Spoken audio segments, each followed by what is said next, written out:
This is Sriya Reddy interviewing Troy Alley on October 24th, 2019 in Fondren Library. How are you today? I'm doing great. How about you? Good, good. So my first question is, where were you born and what was your neighborhood like growing up? Okay. I was born in Fort Worth, Texas. Actually grew up in Arlington, Texas, so not too far away. My growing up neighborhood was pretty prototypical, I like to say. It's in a pretty decent area. And then when I was about 7 plus, I should say, we moved to DeSoto, Texas. So that was more of a transition because the area was more, I guess, minority focused, which was great. Always being able to go to either the grocery store or walk outside and see people very similar to myself was a great experience.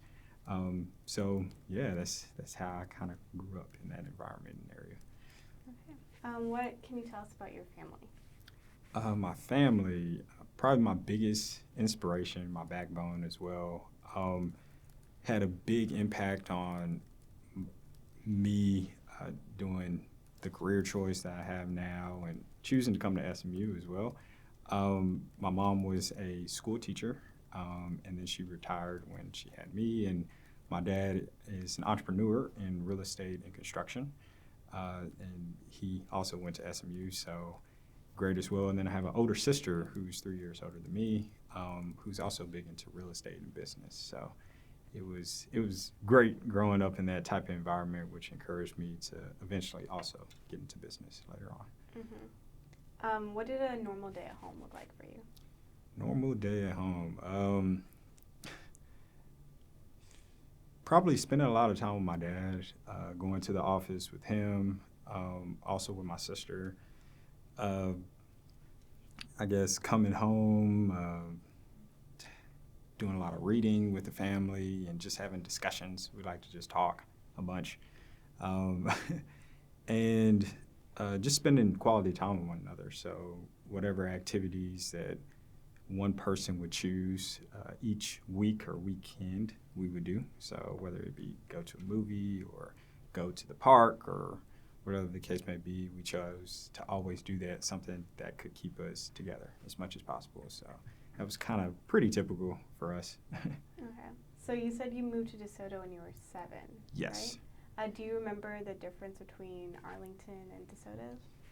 Yes, I guess as a child, not as much, because for me, as long as it was outside or stuff to do, I was pretty content. But growing up, since I went to schools in DeSoto, growing up through junior high school, and then I went back to Arlington to do high school and part of junior high as well.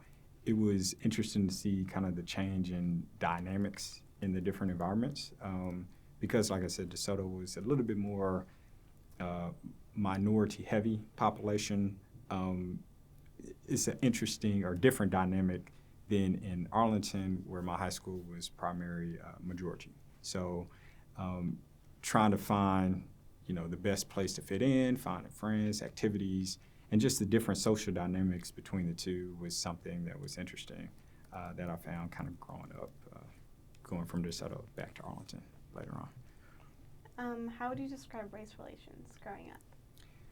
Race relations were pretty good in DeSoto, I should say. It was pretty decent. Like I said, because the environment was one in which people kind of knew about each other. In our neighborhood in particular, everyone was pretty close-knit. And even in school, a similar situation since my school was relatively small. And then going to Arlington, my school was quite big. In high school, I think my graduating class was about 1,000 people.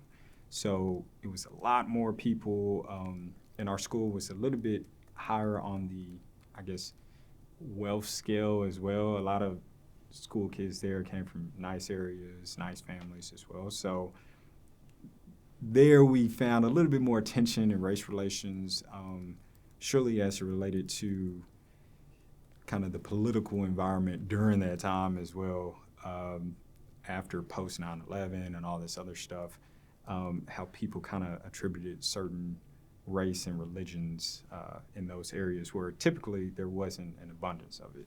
So yeah, it wasn't the best in Arlington, but persevere, right? Okay. What were some of the dreams that you had as a child?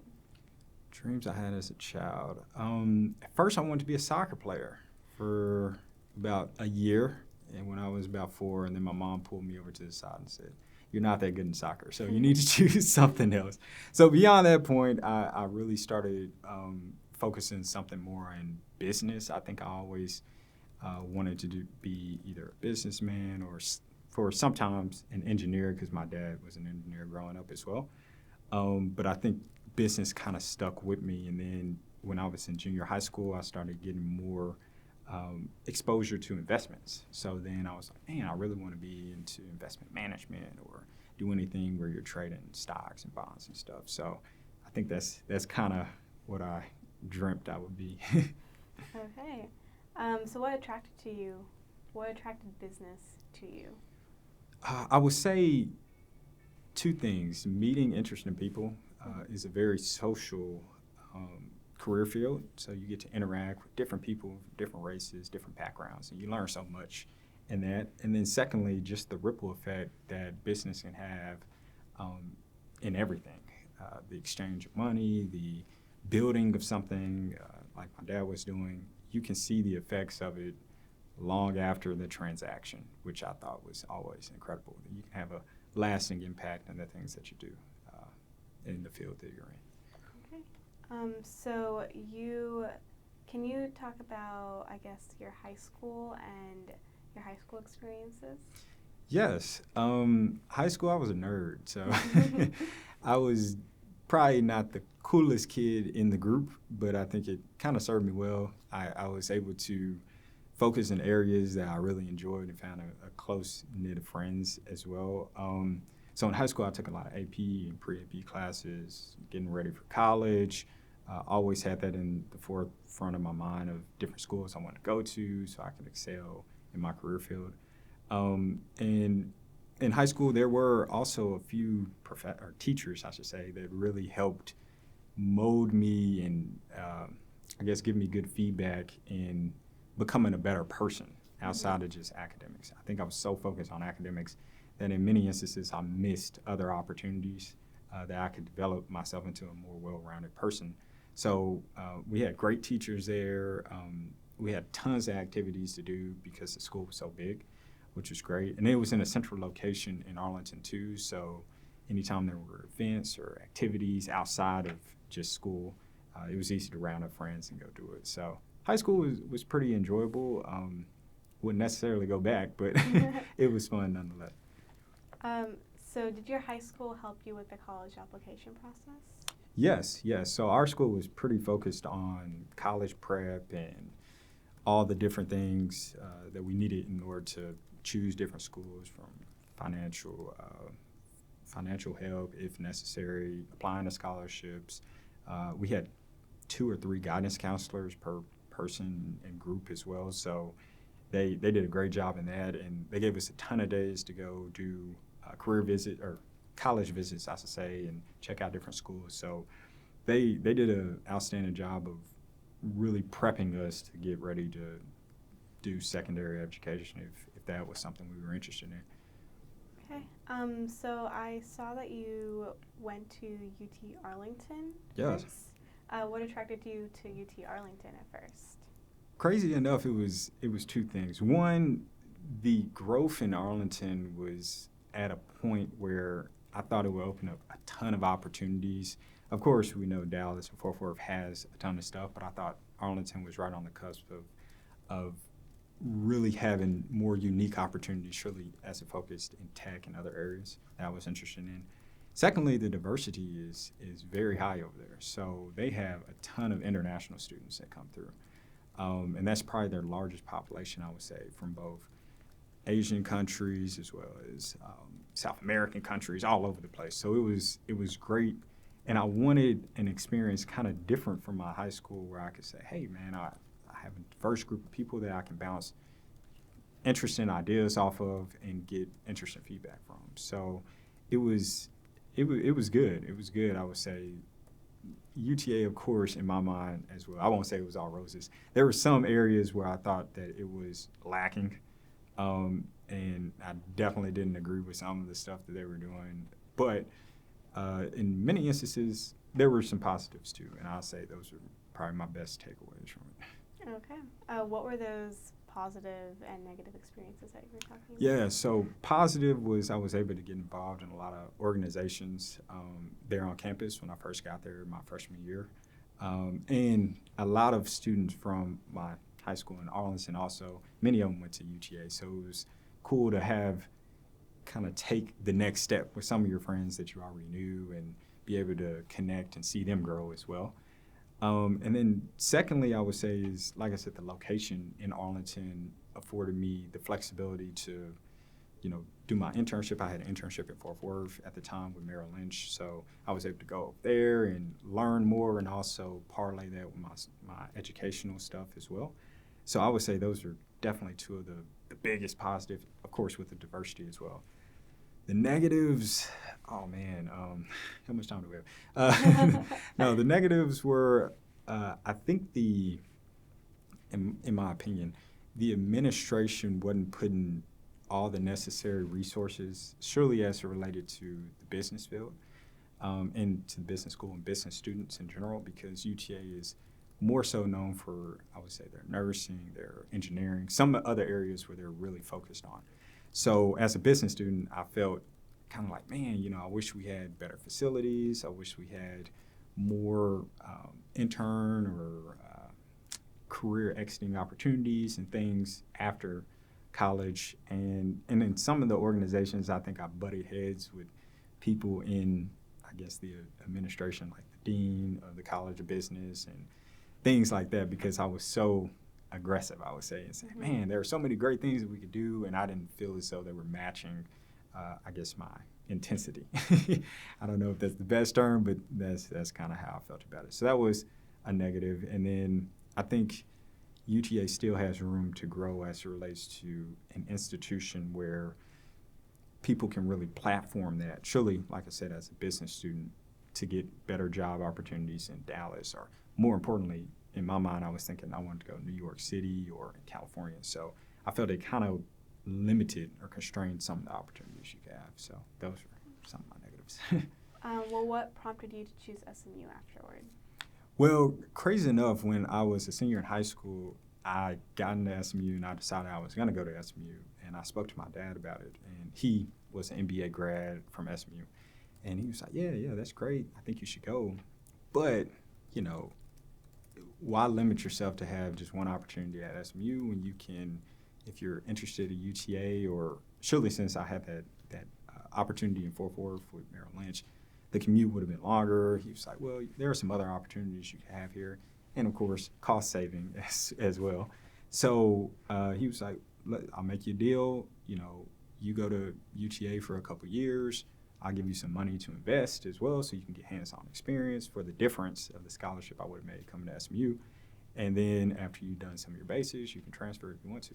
And so by my sophomore year, I was definitely ready to come to SMU because I had gone to events here and come and seen the campus and interacting with professors. And I was just extremely excited because I knew a lot of the great things that SMU had to offer, surely as a business student. So. Okay. What was SMU's reputation among the Black community or your community? I think that a lot of people that I knew in kind of my community about SMU really just knew it from probably, I would say some of the older people knew it from Eric Dickerson back in the day as the football team and stuff. But SMU had always had an aura in our community as being not as open or accepting or not as diverse as a lot of other institutions. Surely with its proximity to Highland Park and some other areas where in our community, and I won't broadly stroke everyone in my community, but I think in many instances we feel as though those areas are ones that traditionally hadn't accepted us. So in many instances, it's easy to lump SMU into that. But I think at first people were like, man, you sure you want to go to SMU? You know, that may be kind of tough over there. Surely, you know, my mom was always saying, well, are you going to meet anyone over there? So it was a lot of different things, but I think the first glance was, ooh, I don't know about SMU. I think they have a more traditional mindset as it relates to open diversity on campus and things like that. So wasn't positive, let me say that. During what years did you go to SMU? I went my junior year and my senior year, Okay. or my last sophomore year, junior and senior year. So was that 2013 Yes. until 2015? Yep. Okay. Yep. How welcoming was the campus when you first arrived? It was pretty welcoming, I would say. I would say that I had a slight leg up because, like I said, I had been on campus before with both my dad and my uncle and come to events and stuff. So I was pretty well versed in it. But the individual, I think it's different going to an event with your parents and looking at the campus, seeing how nice it is, and going to classes each day here. I think that the student population is one that's quite Greek focused too. So if you're not, and I was never big into Greek life or fraternity life, so for me it wasn't as welcoming as I originally thought it would be. But I think with anything, once you find a group of people and a niche of friends, then you start feeling more comfortable. It just takes a little while to get your feet under you before you feel comfortable on campus. Okay. Did you ever live on campus or have roommates on campus? No, Okay. I didn't. Were you involved in any extracurriculars like clubs or sports like that? Yes. Intramural soccer and basketball with friends as well. Also, SMU NABA, the National Black Association of Accountants and stuff. Also, some of our multicultural groups, Collection of Brothers. I think it was Black Men on Campus. I'm trying to remember the exact name of it. But yeah, I was quite involved with some of those groups and enjoyed it as well. And I would say, in particular, since I was deeper in my career field, surely looking at opportunities to go to school, surely junior year internship is pivotal, and senior year as well. I was more focused on some of the business organizations, and I didn't get as entrenched in some of the multicultural organizations as I would have liked to. What business organizations were you a part of? The accountant one, the Black accounting ones, they had an investment group on campus as well that I was part of. And crazy enough, a lot of my friends was in the alts group, so I was always hanging around them. So it was great to have a group of people that, of course, share a similar passion or interest that you have. So it was good. It was fun. Uh-huh. What was your social life here like? I would say it wasn't extremely strong. I would say that I was, crazy enough, I was more socially entrenched with some of the administration, so the Alumni Association, some of the people within Cox, some of my professors. I think I spent a little bit more time with them than some of my own peers in many instances. But I think it was all a basis of, for me, once I got on campus and I didn't feel extremely, I guess, welcomed. And then I had to ramp up to get used to the difference in curriculum, difficulty level of classes from UTA to SMU. And then, of course, being off campus, I think it kind of limited me to really get as entrenched socially here. And once I kind of felt, oh, man, I don't feel 100% here, I was like, well, I can take that effort and put it into something else. So I would say it wasn't the strongest. Yeah. Can you walk me through a typical day as a student at SMU?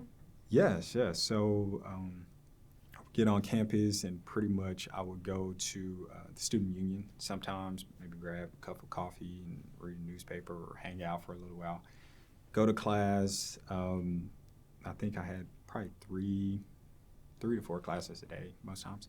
So I would go to class, and then pretty much after class and eating lunch in the student union and interacting with friends, I try to go to maybe one event if I can, if anything's on campus that kind of catches my attention or eye, and then typically after that, like I said, being off campus, It was more of a basis of, okay, how do I beat traffic? How do I get back home and get ready for, the next day? But it was great to be here, to have an opportunity, because the facilities are so great. You have different options of food, and if you wanted to work out, you got a great gym facility. So sometimes I would wrap all that into one day and then say, let me get back to the house. What was your most memorable experience here as a student? Ooh, as a student, my most memorable experience.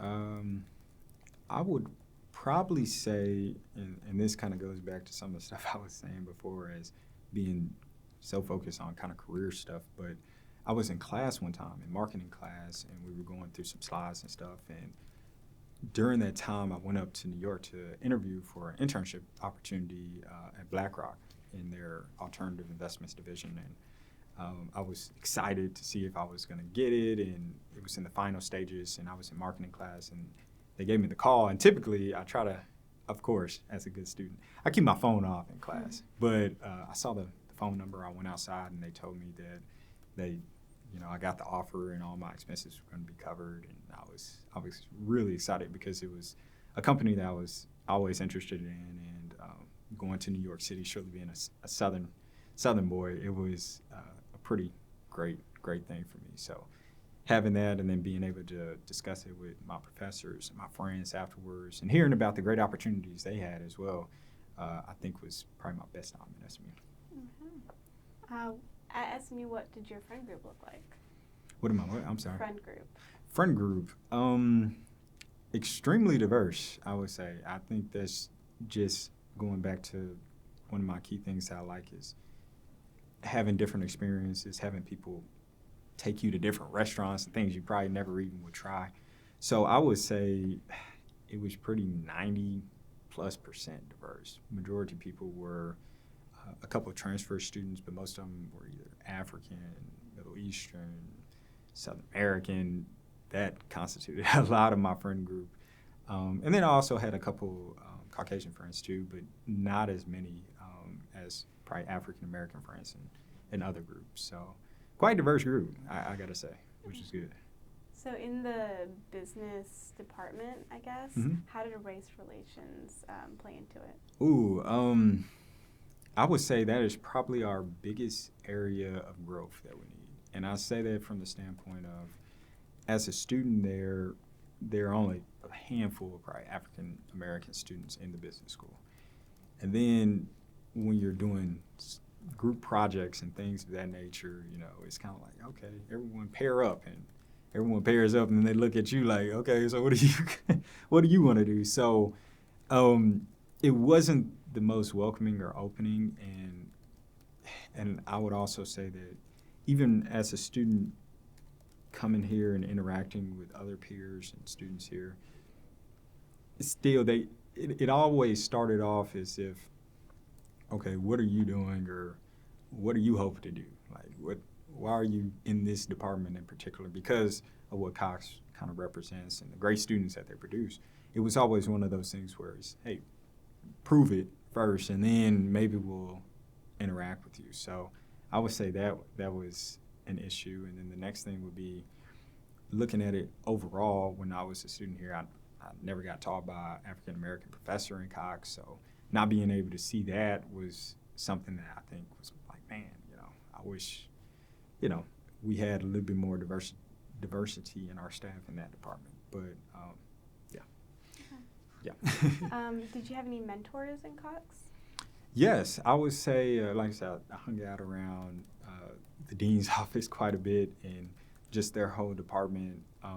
There was one guy in particular, two people I would say, one being Kevin Knox, who's our kind of director of alumni relations. I used to go to his office all the time and sit in his office, and he would always give me great insights into ways that I could become more involved. And he also broadened the scope for me, which I appreciate, of just because you don't have the greatest student experience now doesn't mean that you can't have a great alumni experience.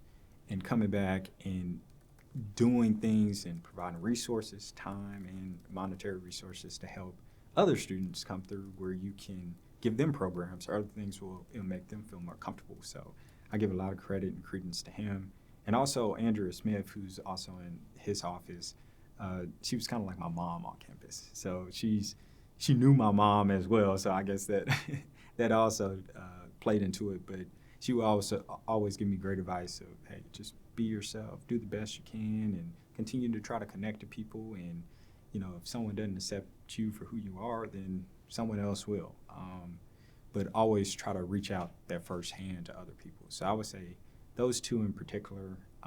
And then there was a professor, we call him Professor Muku, but he was my professor of finance. And he came to me multiple times afterwards, I guess, because I sat on the front row, and he was like, hey, I see he's trying to do the best job he can. But he always came up to me and told me about internship opportunities, things that I could get involved in, or ways that I could excel my career in different areas. So I would say those three people. I almost left them out. 3. Mm-hmm.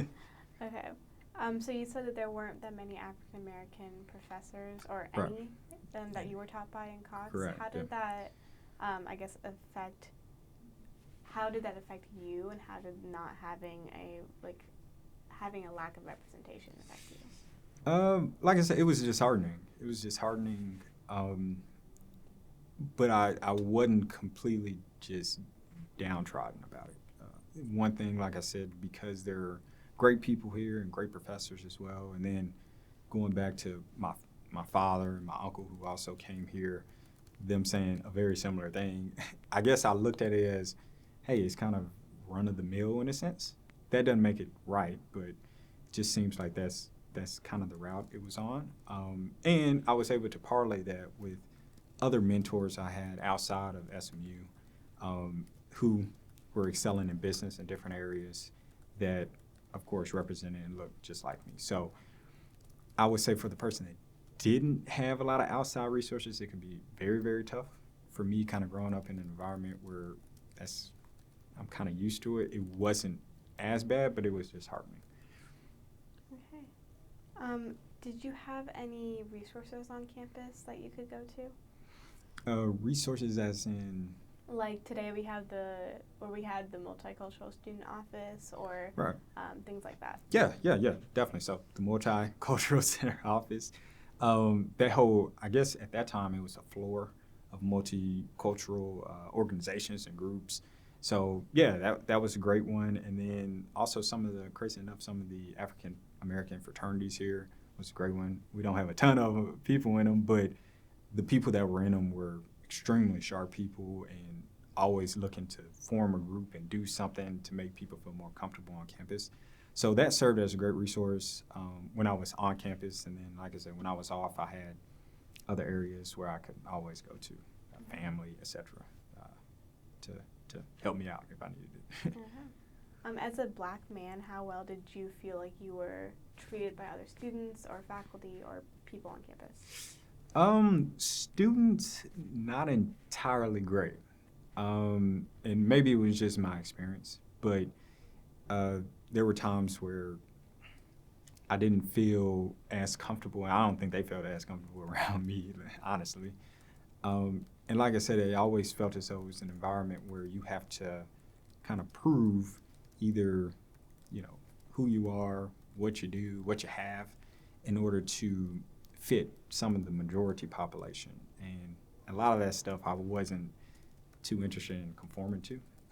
Now, I would say the first semester I was here, I saw everyone wear the polos and chino shorts and stuff. So I went out and I bought all this stuff.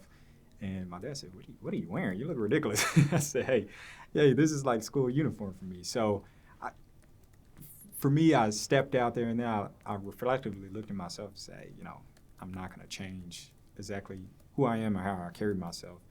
And like I said, that's not all the people, because there were a lot of great people that I met on campus as well that were very accepting of me. But overall, I didn't feel too much love in that regard. The administration, I think, was good. Like I said, I had people that I already knew within the administration, so they always accepted me and always gave me great pointers and stuff as well, and faculty as well. I think SMU is it's an institution that's really focused on, if you do what you say you can do and you perform at a certain level, you work hard, faculty would definitely notice it no matter who you are, what you look like. Okay. What do you believe gave you the most support during your time as a student? What gave me the most support? Yeah, like in getting your degree and like Getting my academically, degree. stuff like that. I would attribute it to maybe three things. One, my grandmother, who actually, when I was in high school, she passed away, but she was one of my biggest inspirations of saying, hey, you know, in our family, I was the first male cousin of my group of 7 cousins to get a degree. So it was something I was quite proud of to do, so my younger cousins could see that, hey, it is possible. The second one, definitely my immediate family as well. Like I said, my dad, my sister, my mom. They always supported me and told me, hey, this is something that you can do, and, you know, if we can do it, you can do it too. Just continue to work hard in doing it. And then lastly, I think was always an overarching thing that I was focused on is for our community, the African American community, and places that I've grown up and known people from in particular, having someone that they can look to and say, hey, he did it, and you know, it is definitely possible. So I would say that motivation of saying I have to do this, not just necessarily for me, but for other people coming beyond me or after me, to see that an impact can be had if you choose to go this route. So I would say those things. Okay. What do you believe may have limited your success as a student? Ooh, limited my success as a student. I would say probably social interactions with other students, because I know that, or my opinion, I feel as though in college, you start to formulate a lot of great connections and networks of people beyond just a business standpoint, just great people in general, when you can interact with people more. So a lot of people take friends from college and stuff, and you know, their best mans and their weddings and stuff. So they formulate or do business deals or do other things. So I think that piece lacking kind of hindered my progress, or at least I felt when I first got out of college or when I was in college and coming out. So I would probably say that. Okay. Is there anything at all that you believe students, faculty, or administration could do better or continue doing? Yes, I would say continue to create and support programs focused on culturally diverse people, and continue to have that open dialogue as well between student groups with faculty involved as well. So one, of course, always putting more multicultural people in faculty positions or in leadership positions. It's great. It helps a lot of students. Like I say, from my background, looking at that and saying, man, that's great. That's someone I can connect to and maybe relate to on a deeper level. Two, like I said, having those programs where students feel comfortable and confident of expressing themselves and forming deeper connections with people who look similar to them and people that don't look like them. And lastly, financial support too. And I expressed this to Dean Myers as well, since I currently sit on the alumni board at Cox, saying, hey, financially, for some of these people in different areas, specifically in the more destitute areas of Dallas, South Dallas, Duncanville, DeSoto, Lancaster, giving these kids scholarship, not just athletic scholarships, but giving great students in those areas scholarships where the financial burden isn't as high and they can come here, experience campus, and perform just as great as anyone else. So I think those are 3 primary areas I would want everyone to kind of focus on to make SMU better. As you reflect on your time at SMU, do you have any regrets? Any regrets? I won't necessarily say regrets, but I would say I have had quite a few learning experiences. And I would say, you know, not continuing to get more involved maybe in the multicultural piece or spend more time on campus when I had opportunities, and really make an effort to call and feel like SMU is home. That's probably one of my learning experiences / regrets. And I could have done a much better job in that aspect, in that area. So I would say that. And then probably not, like I said, reaching out more to the administration when I was a student here to voice my areas of concern earlier. And I think it's a little bit easier now that I'm not attending school here and I may be more involved from another level, now being an alumni. But I think students still have a voice too, and I probably didn't use my voice as effectively as I could have at the time. So. Did you continue your studies after SMU? Continued. Sorry, say the question again. I'm sorry. Did you continue your studies after SMU? Did you get another degree? Oh, okay.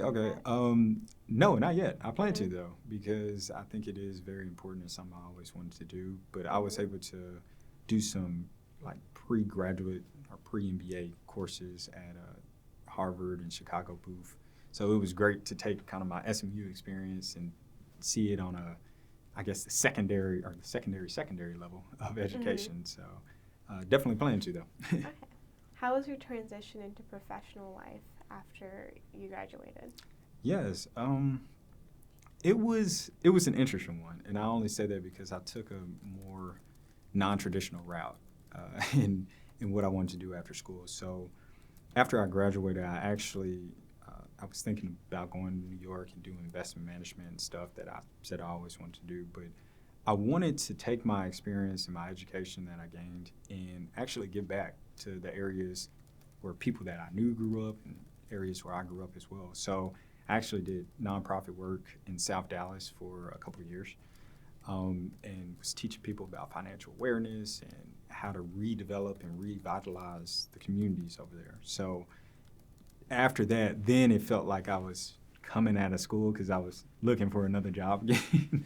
I was out on the job market, so I was looking at consulting and investment banking and things. And then I was talking to my dad, and he was like, well, what do you always want to do? I said, well, I always wanted to start a hedge fund or investment management company myself and kind of do my thing. And he was like, well, what's stopping you? I said, well, nothing, just capital, and capital. If I had any of those three, I'd just be off to the races. He said, well, besides the money, what can you be doing today to reach and achieve that goal? So I started doing a business plan and looking at all the different areas I needed to build up to in order to start my company. And then later on in the fall, so that was early 2018 or mid 2018, we ended up launching an investment company. So I got to start my own company. So it was, like I said, more of a non-traditional route. But it was one that I think SMU had a heavy influence in my family. My grandmother in particular had a great influence on the route I kind of took after SMU. Okay. What prompted you to, stay in Dallas instead of going to New York? Yeah, great question. One, New York is cold.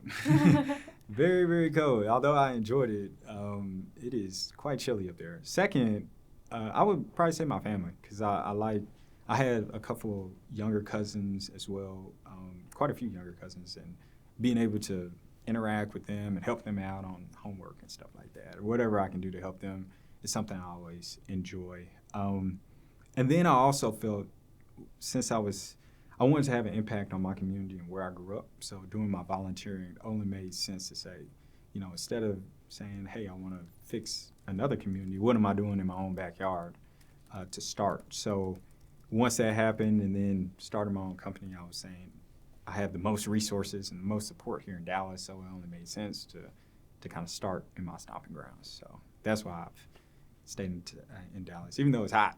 It's really hot. What lessons from your undergraduate career apply to what you're doing now in your company? Right.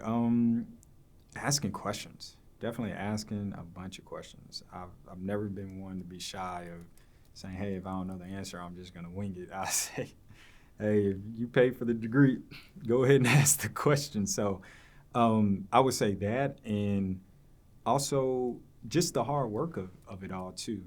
I think you have to collaborate with your peers in many instances to finish homework, to finish projects, to study for tests. That collaboration definitely helped, and I take that, utilize it every day to get new ideas. And then saying, hey, you work as hard as you need to in order to achieve whatever you're striving to achieve. So, of course, one of the lessons is, as you probably know now in midterms, you stay up late sometimes, and you gotta do stuff to get a report in to a client. So it's a lot of those lessons that have definitely helped me. Okay. If you could go back and do things differently, would you? Not necessarily, no. I think, of course, there are some small tweaks here and there, but nothing major. I think the development I grew from those stages and having those experiences helped me transition into, I guess, the man I am now. And I'm pretty satisfied and kind of where I am. Still a long way to go, but definitely pretty satisfied. Okay. So do you remain involved in SMU? Yes, definitely. I'm probably, like I said, more involved now, which goes back to Kevin Knox's point that, you definitely find yourself getting more involved after you graduate, and staying involved and connected, as he always likes to say as well. Like I said, I'm on the Cox SMU board of directors, and also a big supporter of the Meadows. I love going to their events and stuff. And even when I was here, crazy enough, I probably went to the Meadows one time. After I graduated, I've probably gone 6 or 7 times, gone to different performances and events. And then just staying involved with campus in other ways as well. If we have any mixers, or I'm also a part of the Cox mentoring program. So I have a student who's a BBA now, who's also in finance, which is great, who we get to connect and talk about his career path and things that he could be doing. So I try to stay as entrenched and entwined as possible, also with the Black Alumni Association. So it's great to go to their events and be involved in that board and have more involvement with SMU now, which is great to see it from a different perspective. Okay. If you could go back and tell your younger self one thing, what would it be?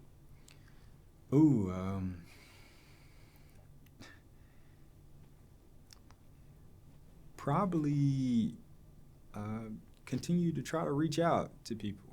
Although in many instances you may get rebuffed here and there from certain type of people, don't use that as a generalization or a general overlay of all the people on campus. I think in many instances, in my mind, and I hate to kind of use this term, but in my mind, the initial perception is the population is quite pretentious. That's not necessarily the case. Just because someone comes from means or comes from a certain background doesn't mean they don't have great down-to-earth personality, or they can connect and relate to a lot of your experiences or things that you're going through. So I would probably say that, do that, and then probably don't spend as much time studying. Have some more fun and enjoy college when you can, because you only get it one time. So yeah, I'll probably say those 2 things. Okay. Well, that's all the questions that I have. Is there anything that you feel that I might have missed or that you want to add on? No, not necessarily. I'll just say one last parting, I guess, funny story, I should say. At the time, I thought it was quite funny. So the SMU, I think it was, I'm trying to remember the exact fraternity, but essentially they had this event where we would play FIFA, the video game, a soccer video game, essentially. So they said, hey, come on, we're calling all the students at SMU out to come and play FIFA at our house, and crown the best person who wins $100 or something like that. So I'm excited because, keep in mind, I'm a professional FIFA player. Don't tell my friends, but I'm a professional FIFA player. So I'm excited, and I'll tell my friends, hey, man, I'm going over there. Y'all want to come and stuff, and everyone's excited to go. So I get there kind of early, or I get there on time, I should say. On time or so. So I go up to the house, and I knock on the door and stuff, and I say, yeah. Someone answered the door and said, can I help you? I said, yeah, man, I'm here for the FIFA tournament and stuff. I'm excited, ready to go. And the way he opens the door is, one of those where you open it for the pizza man, where you kind of keep the door cracked. You don't open it, you keep it kind of cracked. So he said, FIFA tournament, man, I don't know what you're talking about.